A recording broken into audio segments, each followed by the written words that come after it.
snow, and sun. Ah, so bright. Ugh.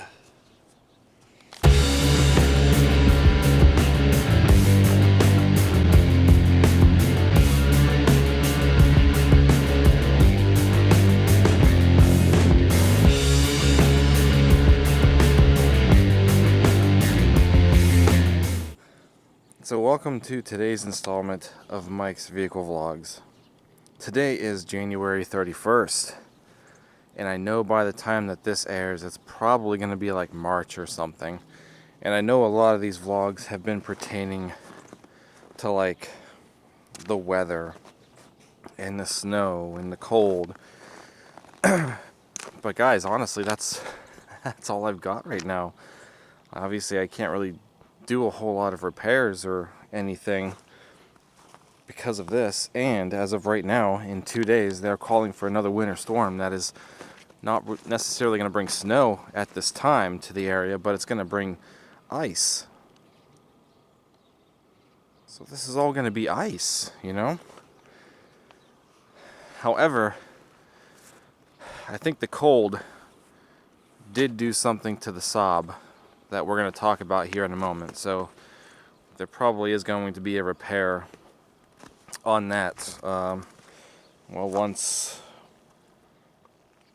this is cleared out. Now, you may notice that the Grand Am is actually sitting out. The Fusion has been parked in. The Saab hasn't gone anywhere. So yeah, we got the Grand Am on the road. This thing sat for like a little over 2 weeks where the Fusion is completely snowed in. It drives like nothing. I mean, it drives like it was never buried, you know. The Saab was out once since the last major snowstorm, which was, like I said, over 2 weeks ago. Almost 3 at this point, I think. But yeah, but you know, I had it out. I had all this undone, and then we had some more snow afterwards. So then when I parked it, it got snowed in again for a little while, as you can see.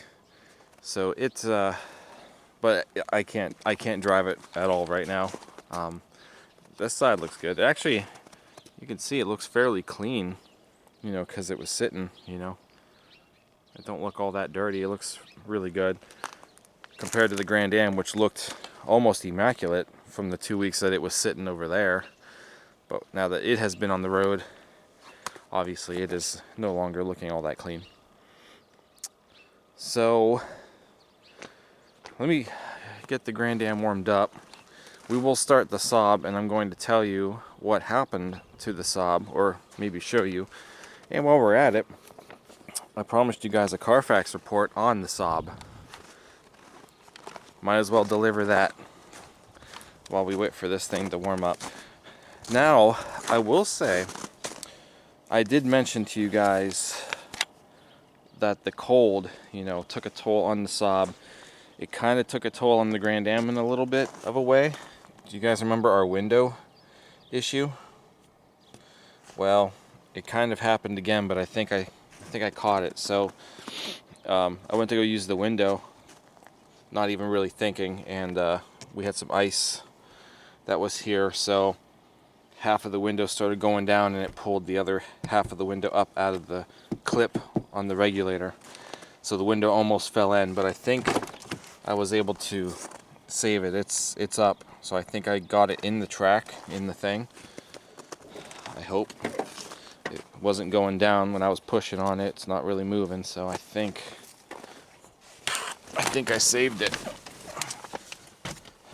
But anyway, now because of the next storm that's coming, whether it's snow or ice or whatever they're saying, I do have to park this thing again, because obviously the most reliable out of the 3 that I drive is the Fusion, and the Fusion's going to have to be accessible to drive. It was indeed like 2 degrees this morning. It is, what time is it? 11:24. It warmed up. I think it's like 15 or something. So it's still pretty chilly, but we do have the sun, so it's actually kind of decently warm in here. But, you know, we'll let this run for a little bit. I did tell you guys about a leak on this car, and we will also cover that here in a little bit. Turn the radio down.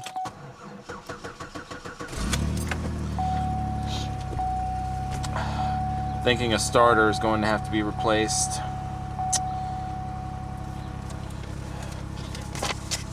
So we'll let this run for a while, and let's go start up the Saab. Oh, another thing, this door is the latch, I think, is sticking. All right. Still has power. Now this thing hasn't been started in like, I don't know, 5 days.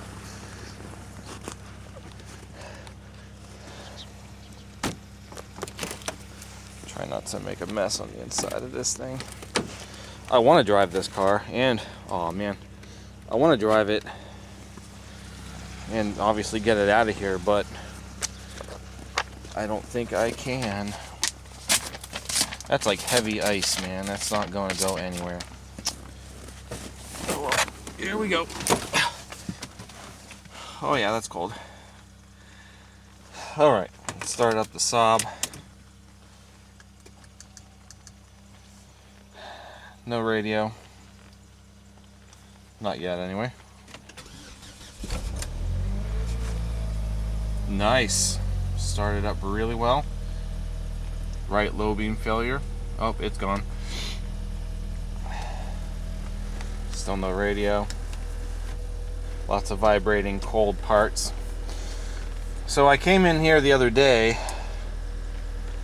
Well, I came in here the other day, or you know, the last time I was out here to let it run, and you know, had the heat on, and the blower motor started making a really bad noise, like something was rubbing up inside against the blades of the little squirrel cage, and it got louder and it got louder, and then all of a sudden it stopped. The fan completely stopped.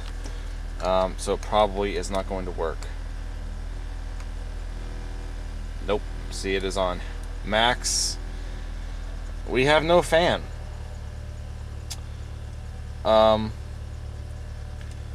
So that means no heat or no defrost or anything, you know.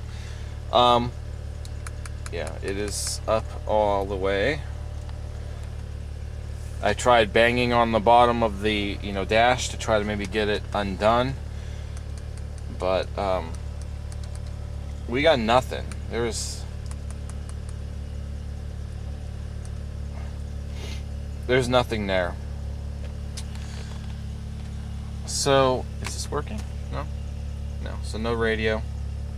Radio's mad at me today.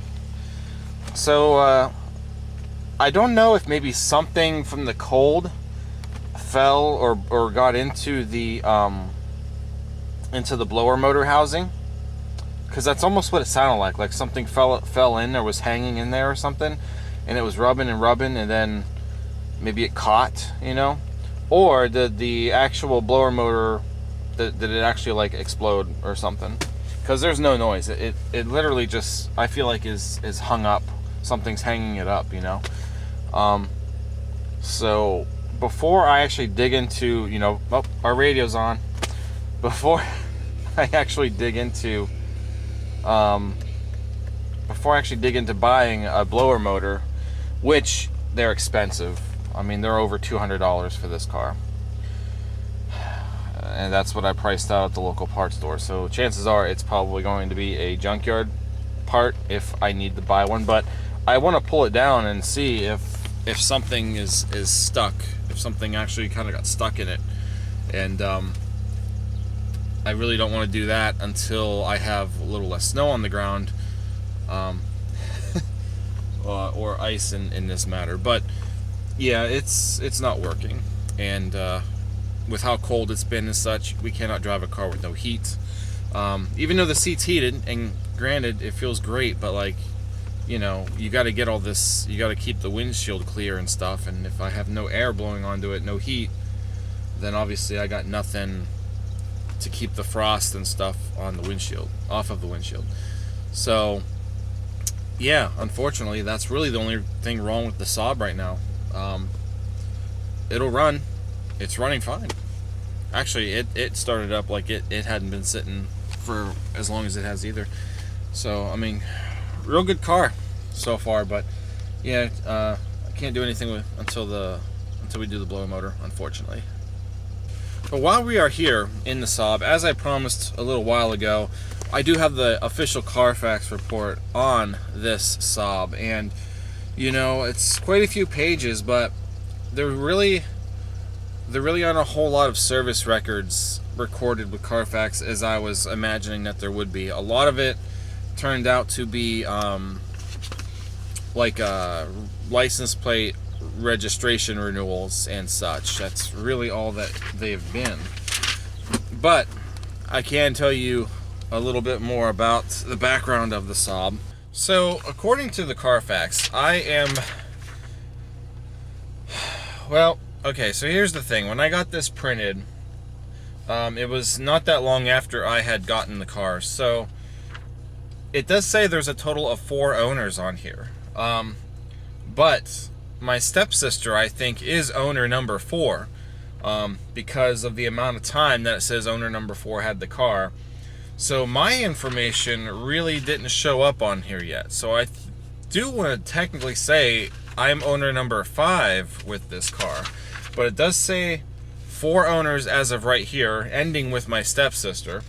And then I guess I would be number 5. But so let's start from the beginning, because in the beginning, that's kind of where all of the you know, detailed stuff took place. But so on May 30th of 2006, this Saab entered the United States, went through vehicle customs, imported to Newark, New Jersey from Sweden, which is where the car was made, in Trollhättan, Sweden. And then about a month later, June 20th of 2006, it went through a pre-delivery inspection at Ed Schmidt Auto Group in Perrysburg, Ohio. 7 days after that, on June 27th of 2006, it was registered with its first owner as a leased vehicle. It was a vehicle lease. And then on the 5th of July, it was serviced at the Ed Schmidt Auto Group again. Doesn't give any specifics about that. On August 14th of 2006, it had a front license plate bracket installed, and the vehicle was washed and detailed, also at Ed Schmidt Auto Group in Perrysburg.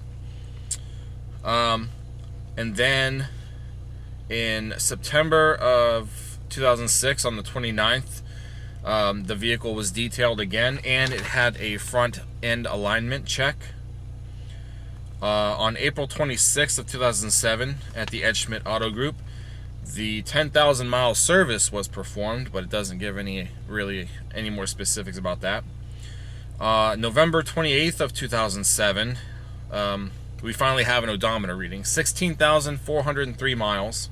All of the other mileage stuff was left blank, but at 16,403 miles, the recommended maintenance was performed, and the air conditioning and heating system was also checked. So there must have been a problem with the climate system.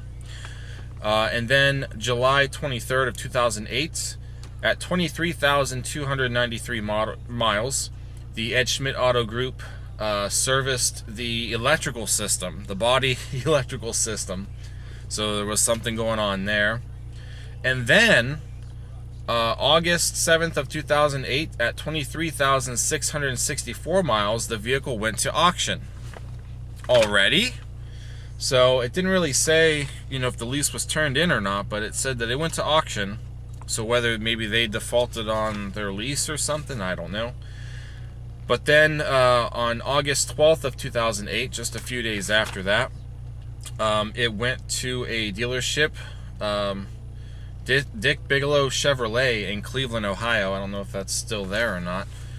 but it went there. It had a pre-delivery inspection done. Brakes were checked, oil and filter changed, brake rotors were resurfaced, and the rear brake pads were replaced, is what it says. And then the vehicle went up for sale, and the vehicle sold to its second owner on September 11th of 2008. So owner number one had it for about 23,000 some miles. It went to auction, dealership bought it, sold it. So owner number two purchased it on, like I said, it sold on September 11th of 2008, and then the title was updated on September 24th of 2008 with the second owner. It went to the Mazda dealership, Mazda of Bedford in Bedford, Ohio, on November 13th, 2008 for service at 26,496 miles. They did the recommended maintenance, and they replaced all of the lug bolts, the lug studs. And then it says on August 12th of 2009 at 37,267 miles, Mazda Bedford also did another vehicle service. They did the 40,000 mile service. They checked the body, computer, and module. The rear seatbelt assembly was replaced back there somewhere. The high mount brake light was repaired, and exterior light bulbs were replaced. That's all that it has for owner number two, and then it goes into owner number three. So this owner took place of the vehicle on October 6th of 2009 at 39,419 miles. At 10,000, or I'm sorry, at October 14th of 2009, 40,000 miles.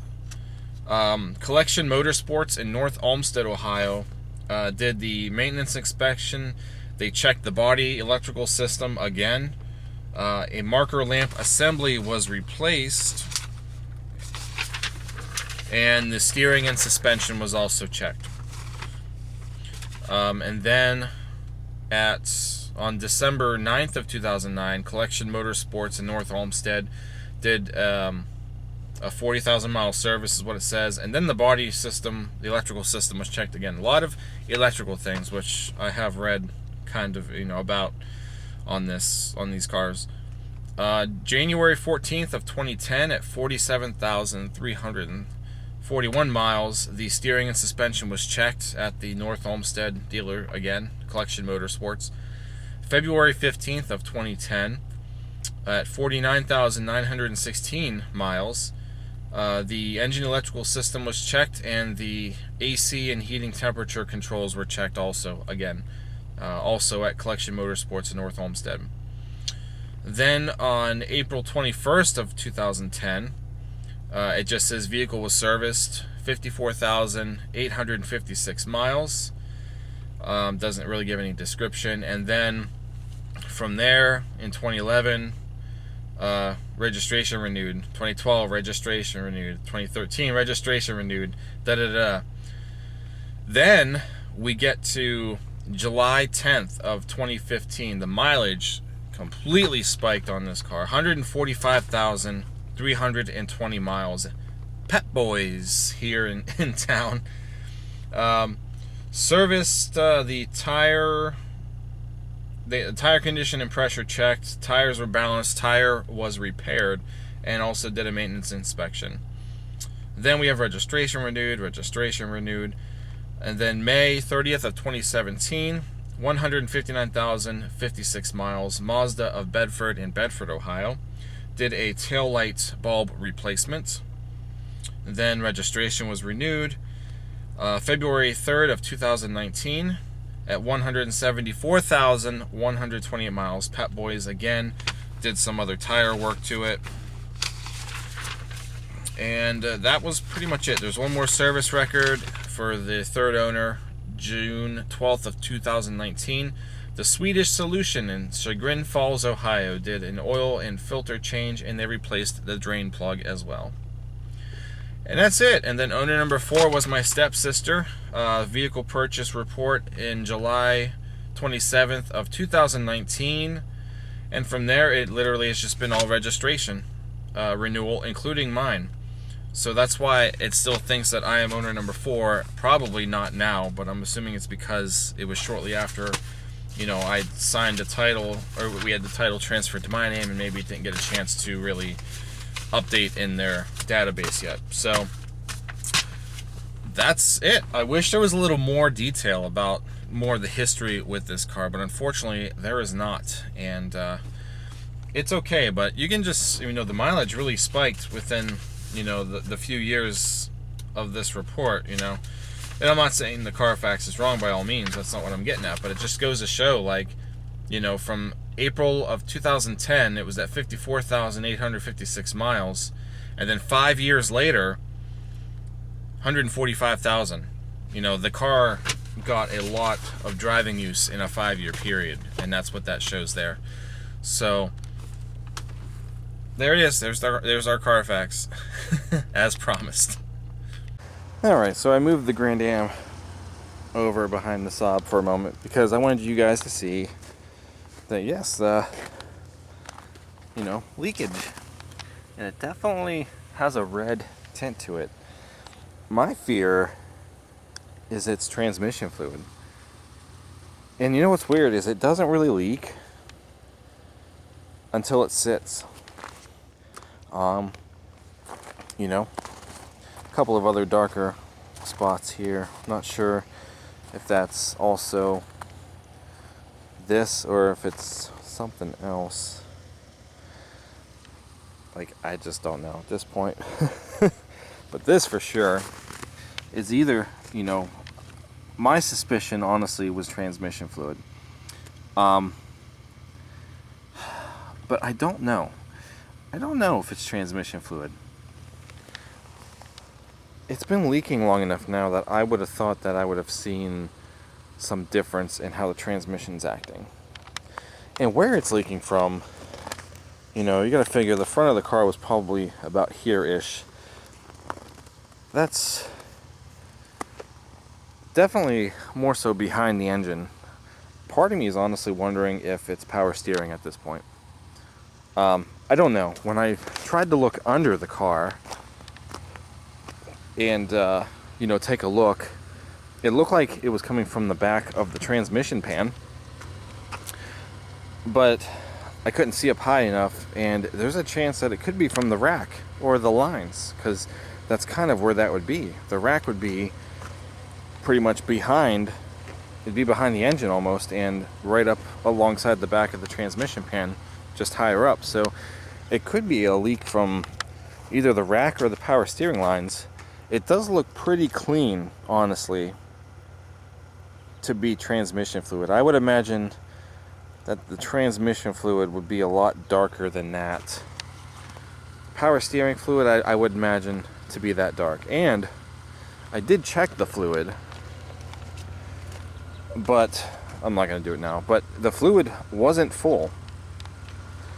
And I never paid attention to it when I bought the car. I checked it, I think, when I first bought it to see if, you know, to see if it was going to be low or anything. But I feel like it has gotten lower. So it may be power steering fluid, for all I know.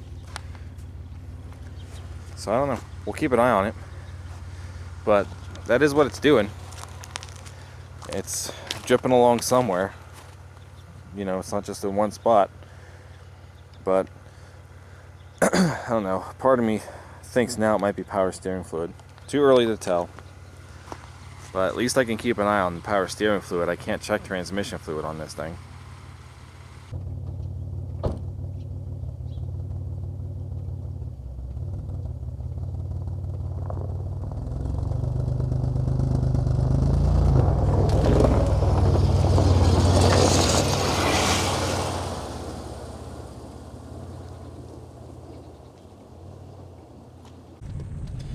So yeah, I just, at this point I'm not sure what it is that's leaking. But definitely going to keep an eye on the power steering fluid now also to see if it's going to get any lower.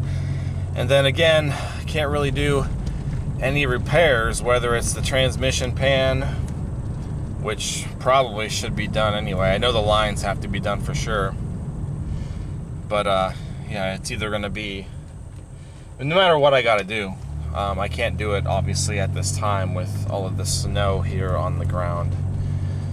So that is just the nature of living in this area this time of year.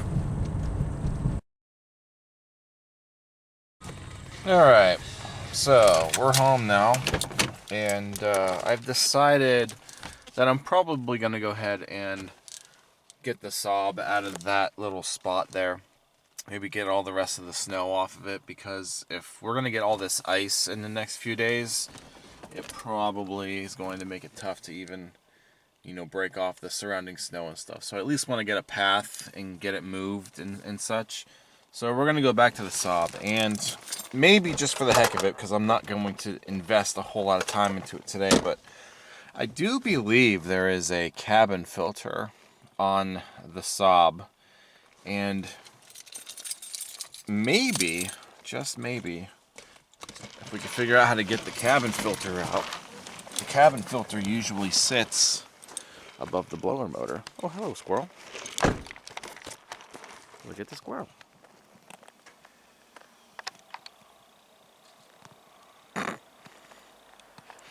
But the cabin filter usually sits above the blower motor, so if we can pull the cabin filter out, maybe we'll have access to the blower motor and we can see, at least maybe see if we can get into it, or I don't know.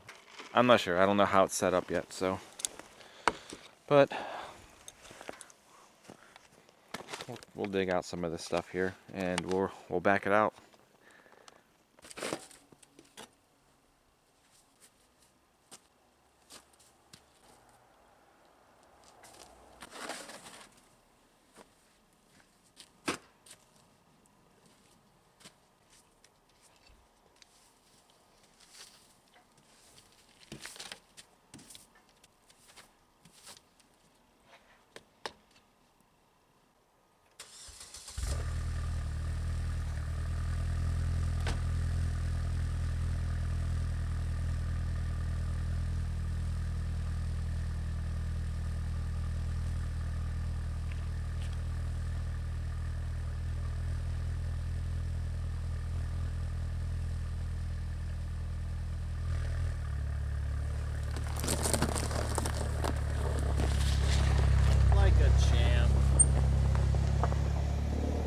I didn't even have to hit the gas. As soon as I let off the brake, it just took off on its own.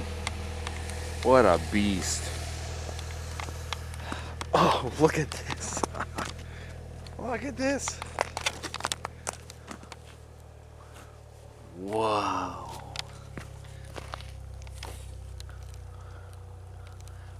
What was that? Probably hanging off the grill.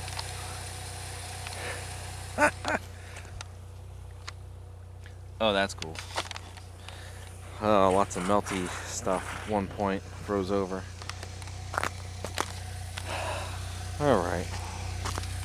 It's free.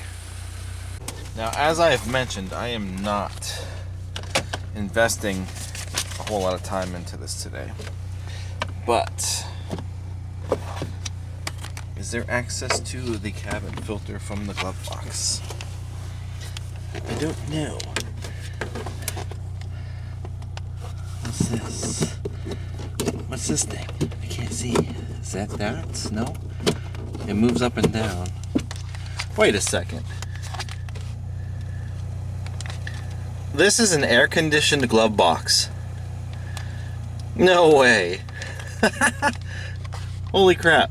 Yeah, so that opens up a little vent. See? If you push it in, it's closed. But if you open it like that, it allows the AC to send in some cooler air. You've got to be kidding me. I wonder if Megan even knew that. We have a light. We have a squirter for the washer fluid. Actually, we have 2 squirters apparently. And a dime. I'm not seeing any access to the cabin filter in the glove box.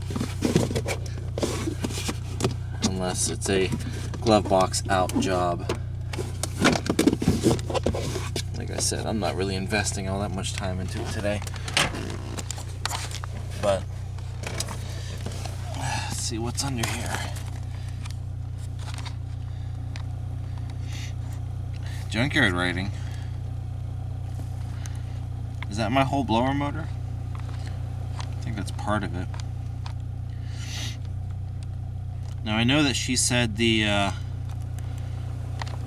that does not look factory.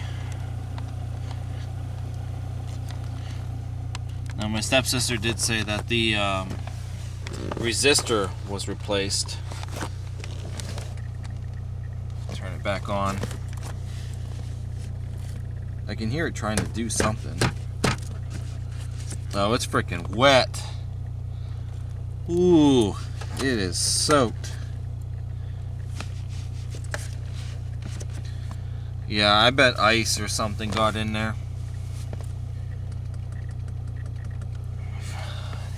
It is. It's all water. It's soaked. And it was, like I said, it was working, and it made a noise, and then it locked up. So unless all the water killed it, maybe.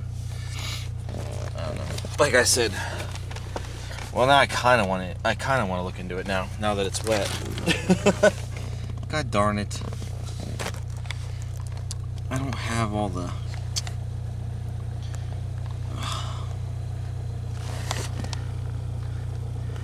See, I gotta get on the ground. I'm not getting on the ground today. I don't know. We're gonna revisit this, but it feeling wet does kind of have me concerned. All of this probably got into the dam, the air dam, and soaked into the blower motor, probably.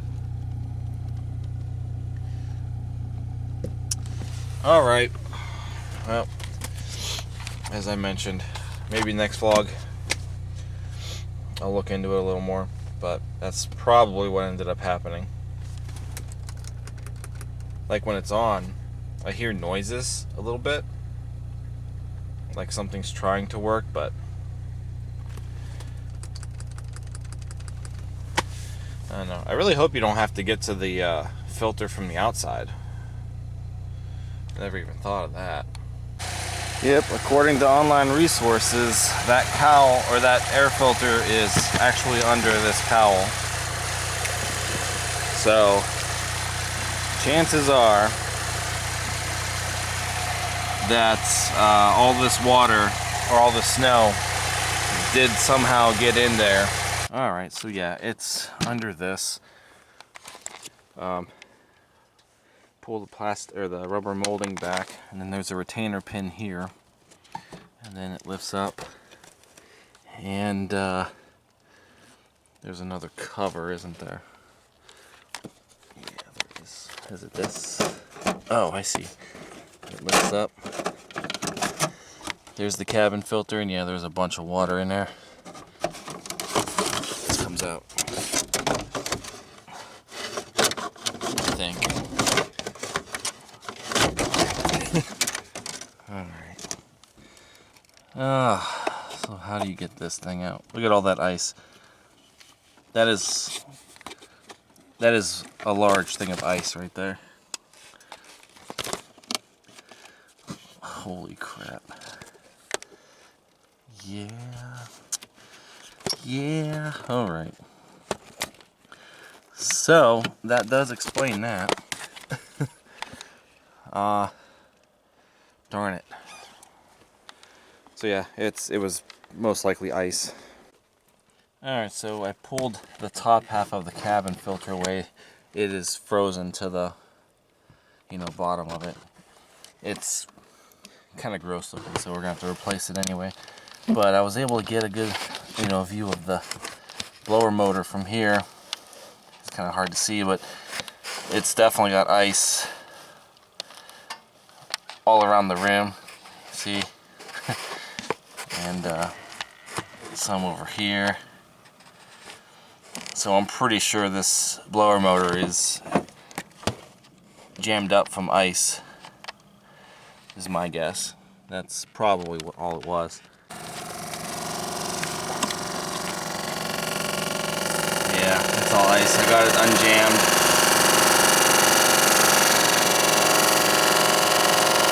There's just a lot of ice pulled up in there. So it still works.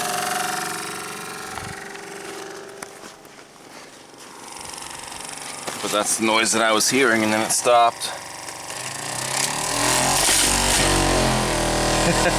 Oh no.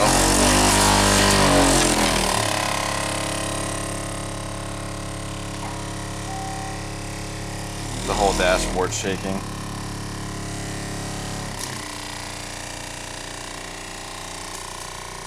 You can hear things flying around.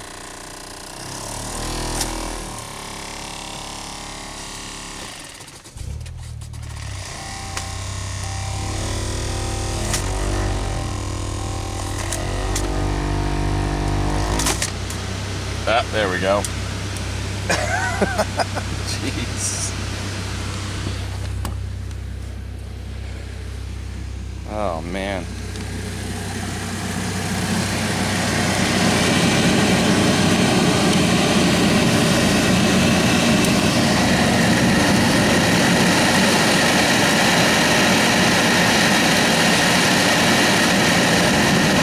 Wish we had some light.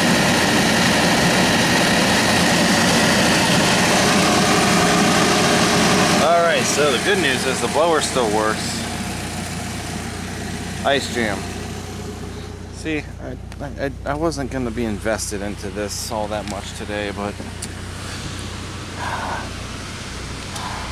got some heat. Let's put it up on the dash. And the floor, since the floor's kind of wet, you can see it dripping a little bit.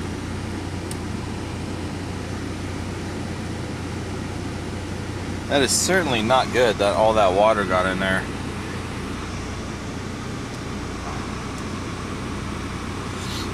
Not good at all. So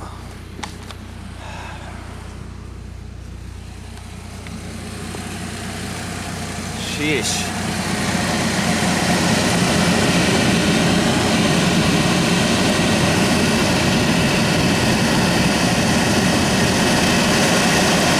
Ice, you know?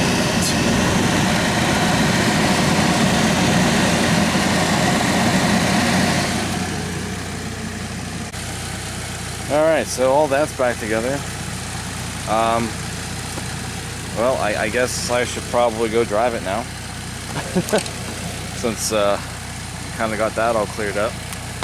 So let's go ahead and take this thing out for a little bit. Just to get it moving. Maybe give some of this a chance to continue to melt.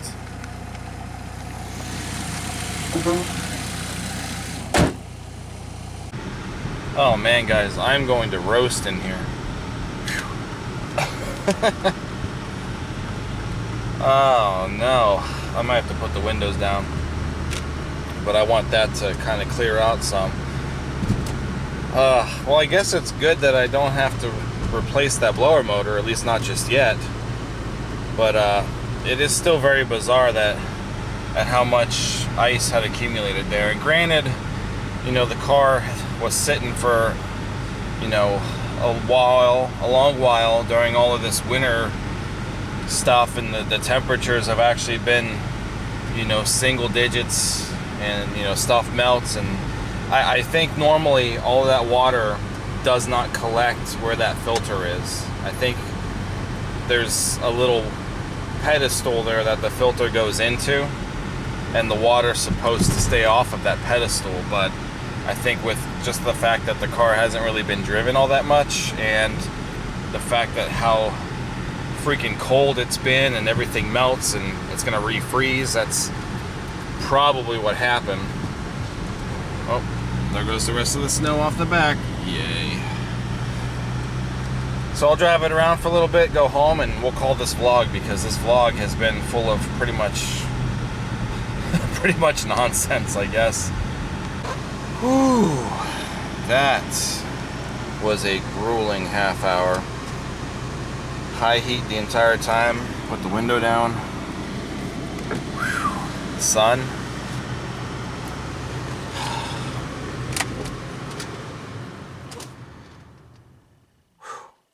It will probably freeze over again. But at least it is good for now. At least it is good for now. I don't think we pulled up far enough, did we? Oh, almost. So it was the top of the license plate bracket.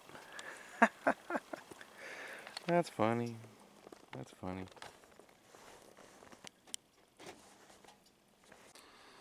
Alright, so that's it for... Wow, you guys can't see me, can you?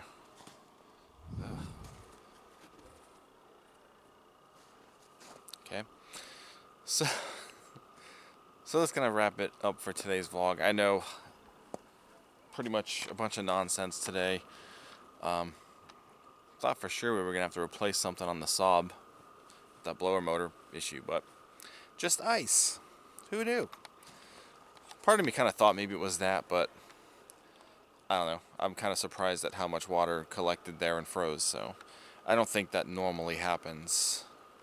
But for how long the car has been sitting there since all the snow and stuff happened, and probably it. Power steering and transmission fluid possibility, keeping an eye on. That's really it. Saab history. And I gotta switch these two cars now, and I'm done. If you guys did enjoy this vlog full of nonsense, give it a thumbs up, comment, subscribe. Check out teespring.com/store/Mike's Vehicle Spotlight for all of your MVS and vlog merchandise. That is all that I've got. I will see you guys next time. Again, thank you so much for watching, and take care.